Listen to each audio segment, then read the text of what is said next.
안녕하세요. 자비원 벼락 대신 도행합니다. 안녕하시죠? 오늘은 젊은 청춘연가가 따라다녀도 부부 금실이 깨지는 이야기를 한번 올리려고 합니다. 예, 요즘에는 좀 젊어서 가신 분이 많잖아요. 또 사고 나서 가시는 분, 또 자살해서 가시는 분, 뭐 이런저런 이유로 해가지고 젊은 분들이 많이 앞을서가 가시는지, 그래서 그런지 이게 몰라도 요즘 사람들 보면은 손님들이 이렇게 오는 거 보면은 이 젊은 청춘연가들이 많이 따라다니는 걸 볼 수가 있습니다. 그런데 이제 내가 점사본 이야기를 이제 한번 이야기 올려볼 건데요. 어느 날 이제 부부가 왔어요. 왔는데 이 젊은 부부예요. 이 젊은 부부가 왜 점사를 보는 이유를 이제 제게 이야기를 하는데, 오늘 여기서 점사를 보고 이혼을 결정할 거래요. 이혼을 하나 해야 되나 말아야 되나 하는 것을 오늘 나한테 점사를 보고 이제 결정 지으려고 왔다는 거죠. 그래서 이제 내가 그 이혼을 하려 그러면은 하는 건 좋은데 그 이혼화 좀 이야기는 들어보자 싶어가지고 내가 그게 이야기를 물었어요. 이혼할 때 하더라도 뭔가는 좀 이렇게 그게 있어야 되지 않겠느냐 그랬더니, 이제 이야기를 들어보더니 이제 남편분이 먼저 말을 해요. 남편분이 말을 하는 게 뭐라고 이야기하냐면은, 여자가 마누라죠. 아내 되시는 분이 밤만 되면 자기를 피한대요. 쉽게 말하면은 잠자리를 안 할란다는 거죠.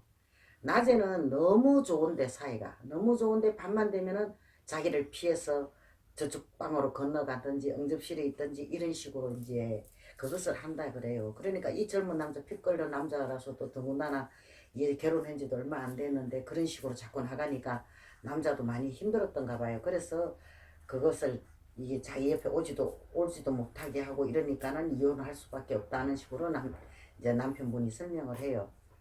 그래서 이제 그 남편분 이야기를 듣고 또 아내한테 내가 물었어요. 근데 왜 남편을 피해 댕기느냐고, 왜? 그 이유를 한번 한번 해보라 그랬더니 자기도 모르겠대요. 낮에는 남편이 옆에 있을 때가 너무 좋고 행복하고 좋대요. 그런데 이상하게 밤만 되면 그 남편이 그냥 싫대요, 그냥 무조건 싫대요. 그냥 소름이 팍팍 돋는데요. 돋아가지고 그게 싫대요. 그러니까 자기도 모른대. 왜 피해야 되는지, 왜 피해 가는 건지 자기도 생각을 해보면 이해가 안 된대요. 그러니까 그래서 내가 참 이렇게 뭐라고 뭐 이야기할 그게 안 되죠. 그래서 가만히 이렇게 두 사람 이야기 하는데 딱 들어보니까 그 이제 아내 되는 분 이야기를 듣다가 이렇게 가만히 쳐다보니까 그 뒤에 젊은 청춘연가가 뒤에 와가 서가지고 울고 서가 있는 거예요, 뒤에서. 그래서 그 이야기를 다 듣고 나한테 내가 물었어요. 본인 집에 누가 젊어서 가신 분이 있느냐? 그것도 아주 젊어서 가셨는데 이게 잘못돼서 죽은 것 같아. 그런데 누구냐고 내가 물었어요. 물었더니 예? 하면 놀래는 거예요. 그래, 있나 없나? 이게 있대요. 그게 누구냐? 지금 네 뒤에 서서 울고 있다. 그랬더니 자기 오빠라 그러면서 막 그렇게 우는 거예요. 살아생전에 그렇게 자기한테 잘했대요. 이제 오빠라는 분이. 그런데 뭐라 그래야 되나, 자기 인생을 갖다가 너무 이게 비관을 하던 나머지 약을 먹고 자살을 한 거죠. 자살을 하고 난 뒤에 영가들은 그래요. 죽고 나서는 후회를 하거든요. 그러니까 그 영가가 이 쉽게 말하면은 사랑도 못 해보고 제대로 못 해보고 다 못다 살고 못다 죽은 영가다 보니까는 이 동생 옆에서, 살아생전에 제일 좋았던 동생 옆에서 이제 붙어 있는 거예요. 붙어 있다 보니까 이 젊은 영가가 원앙이 되거든요. 이 젊어서 죽으면 원앙이 돼가지고 그 남편 사이를 갖다가 이게 쉽게 말하면은 뭐 이간 시키려 시키는 게 아니라 이 젊은 영가가 붙어 있으면 자동으로 싫게 돼요. 밤이면 더 싫어지게 돼 있거든요. 이게 그런 일이 이제 반복이 됐던 거죠. 그랬더니 이 두 부부가 내 이야기를 듣더니 설마 하는 거예요. 아니다, 실제다. 실제 그래서 그런 거라고 이야기를 했어요. 그랬더니 이제 그 아내 되시는 분이 그러더만요. 어떻게 하면 좋겠느냐고. 나는 이 남편하고는 이혼은 하기 싫다. 그러니까는 이제 죽은 오빠를 어떻게 했으면 좋겠냐고 이제 묻는 거예요. 그랬어요.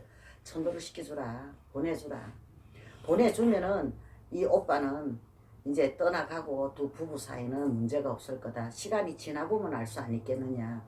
지금 내가 무슨 이야기를 한다고 믿음이 안 가고 못 믿을 거니까 일단 너희들이 생활을 해보면 알 수 있을 거니까 일단 오빠를 먼저 보내는 걸로 목표로 하고 그렇게 한번 해봐라 그랬더니 그냥 흔쾌히 하겠다고 그래가지고 이제 나를 자꾸 이제 죄를 올려서 천도제를 올려서 이제 보냈거든요. 보내고는 이제 막 그렇게 제가 끝나서 이제 두 부부는 이제 돌아갔는데 그리고 이제 좀 시간이 어느 정도 흘렀는데 두 부부가 다시 왔어요. 저를 찾으러 다시 와서 한다는 말이 너무 고맙다고 감사하다고 이제 처음 결혼하기 전에 이게 쉽게 말하면 서로가 좋아했던 그 마음의 감정이 다시 생겼대요. 생겨가지고 지금은 밤만 되면은 그 남편을 안 피해도 되고 이제 서로가 이제 그런 그게 없어졌다 그러더라고요. 그래서 내가 오늘 이 이야기를 드리는 거는 젊은 청춘 남녀 연가잖아요. 남자도 있고 여자도 있잖아요. 이 남녀 연가가 집안에 있으면은 부부 사이에 금실을 갈라놓을 수가 있다는 거죠. 쉽게 말하면은 아무것도 아닌데 서로가 시비가 돼가 신경전이 벌어지고 이래가 싸움이 일어나는 경우도 있는 거거든요. 그러니까 이 젊은 연가들이 있는 집안에서는 이게 한 번쯤은 왜 우리 부부 싸움 자주 하시는 분들 있잖아요. 왜 이유도 없이 그냥 쳐다보기만 보면 다투고 쳐다보기만 싫고 그런 사람들은 한 번쯤 이런 우리 집에도 이런 연가가 있어 이런 일이 있나 없나를 한번 생각 좀 더 해보시고 좀 이런 그것을 봐보라고 내가 오늘 이야기 들은 겁니다. 왜든지 이야기 들어주셔서 고맙습니다.